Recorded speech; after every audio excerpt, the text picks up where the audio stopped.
Hello everyone! Welcome to my channel. This is Merls. Today, tuturo ko po sa inyo ang mga particles ng Japan. So, syempre, ang Japan po, sobrang dami po ng particles nila. Pero yung isi-share ko po sa inyo, yung mga commonly used po na mga particles na maririnig mo talaga siya sa araw-araw. Ito po yun sila. Okay? Sa dami po niyan nila, may iba-iba po yun siyang usage. Of course, magkaiba-iba po yung functions nila, magkaiba-iba po yung usage nila. So, isi-share ko po sa inyo kung paano siya gagamitin. Okay? Let's start.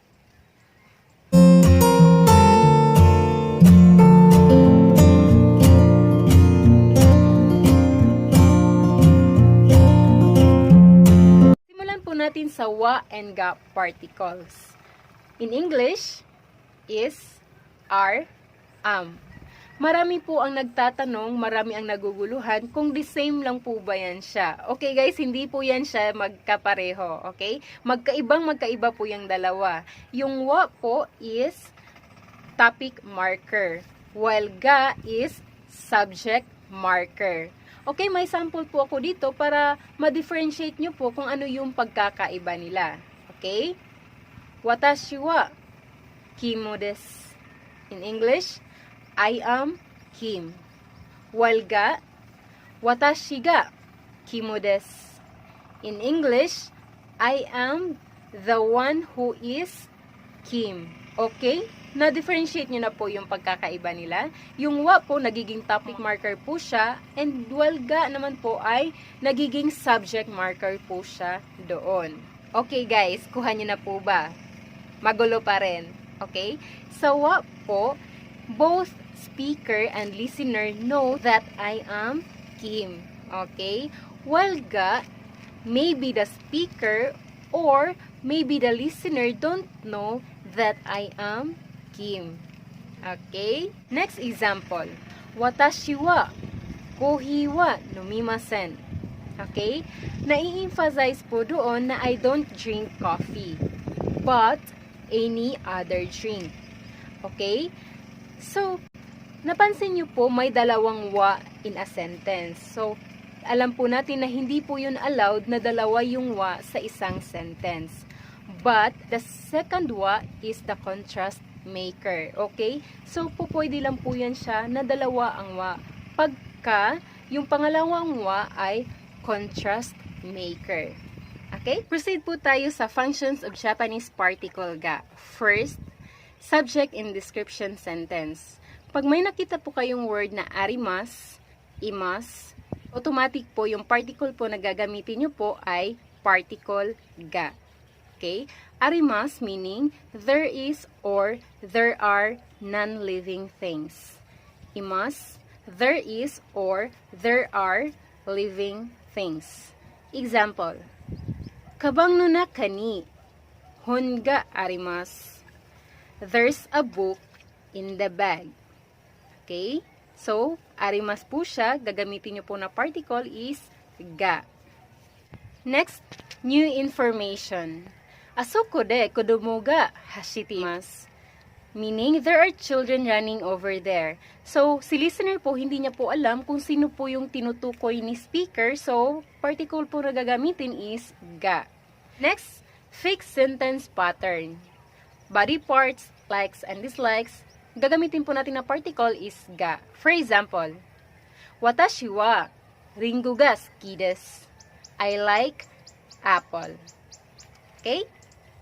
Next, question word for object. Example, dono ka sa ga anata no desu ka? Meaning, which umbrella is yours? So, si speaker po, hindi niya po alam kung ano ang object na pag-aari mo. So, particle ga po ang gagamitin natin. Question for people. For example, dari ka ga tabimashita ka? Who ate it? Okay? So, hindi po alam ni speaker kung sino ang nire-refer niya. So, kung sino ang tinutukoy niya.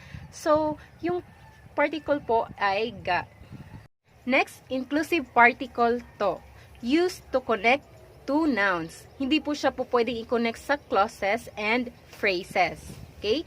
For example, orange to, ringo to, Dochira ga suki desu ka? Meaning, between apple and orange, which do you like better? Next particle, ya. Okay, in English, etc., etc. Okay, basta yun na po yun siya.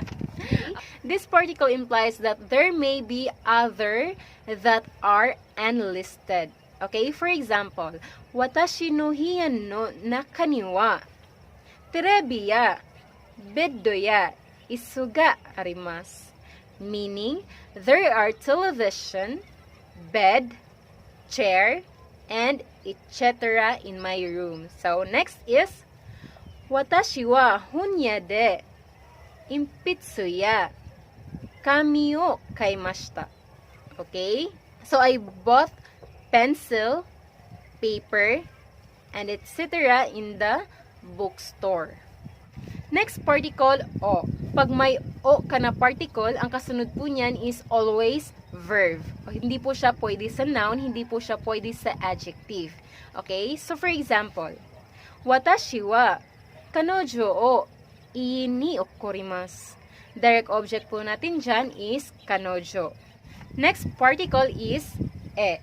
Okay? Pag may e ka na particle, ibig sabihin po niyan, kasunod po ay directional verbs like ikimasu, kimasu, kairimasu. Pwede rin po siya sa yokoso, meaning welcome. Okay? For example, Philippine e yokoso, meaning welcome to the Philippines. Next is particle ni. Okay? Sa lahat po ng particle, siya po yung may pinakamaraming functions po. So, isa-isahin po natin siya. First is, it is used with various time expressions, year, month, day, and clock time. So, clock time meaning 8 o'clock, 9 o'clock, 10 o'clock, 12 o'clock. So, yun po yun siya, okay? So, for example, juji ni i-o dimasu, okay? So, napansin nyo po, yung ni po, katabi po siya ng juji, meaning po 10 o'clock. Leave home at 10 o'clock. Okay. Next is notion of per. It is used with frequency expressions such as per hour, per day, per person, and etc. etc. Okay, so for example, ichiji kang ni 850 and harate korimasu. Okay, so meaning they pay us 850 yen per hour. So ichiji kang ni per hour, meaning per hour. Okay, so another example, ichinichi ni 3 kai tabimasu. Okay, so I eat 3 times a day. Okay, ichinichi ni per day. Okay, so atashi ga ichinichi ni 5 kai tabimasu. Okay, ibig sabihin po nun, kumakain ako ng 5 beses sa isang araw. Okay, so okay, next is source, meaning by, from. Okay, so it indicates as an agent or a source in passive or causative verbs. Okay, so for example, Hana sensei ni Nihongo o oshete moraimashita. Okay, meaning I was taught Japanese language by teacher Hana. Source meaning po ay by or from. Okay, next example. Tomodachi ni presento o moraimashita. Okay, so I receive a gift from my friend. Next particle is ka.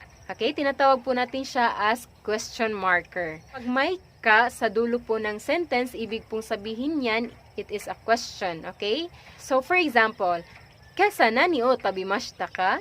Okay, so question po yun siya. Ibig sabihin po, what did you eat this morning? Okay? So, another. Particle yo and ne. This particle work much the same way as the question marker ka. Okay? So, ang pagkakaiba lang po nila, yung yo and ne is asking and telling. Okay? Ne and yo, meaning, right? Isn't it? Can be put at the end of a sentence to create sort of question. Okay? So, for example, oishi desu ne. Oishi desu yo. This is delicious. Isn't it? Okay? Oishi desu yo. Okay? It's good. It's good, you know. It's good, you know. Okay? So, yun po yung ibig sabihin niya. Pag tinanong po kayo na may ne, okay? So, sagutin niyo siya sa dulo na may yo. Okay? Oishi desu ne? Oishi desu yo. Okay? So, ganun po yun siya. Okay, next particle is no. Okay? So, possessive. Okay? So, apostrophe S lang po yan siya sa English. Okay? So, for example, Kimura-san no kuruma, meaning Miss Kimura's car. Okay? Another, Amerika no daigakko. Okay? American universities or universities in the United States. Yun po. Example, watashi no hon. Okay? My book. Okay? So, ganun na po yan siya kadali. Okay? Next is the particle. Ibig sabihin po ay in the or in. Restaurant de asaguhan o tabimas, meaning I will eat my breakfast in the restaurant. So, ayan guys, tapos na po tayo. Parang break na po tayo, okay? So, hindi po. We're done, okay? I hope marami po kayong natutunan ngayon and I'll see you in my next video. Kung may katanungan mo po kayo, please don't forget to comment down below, okay? Sasagutin ko po yan, okay? Stay safe and God bless!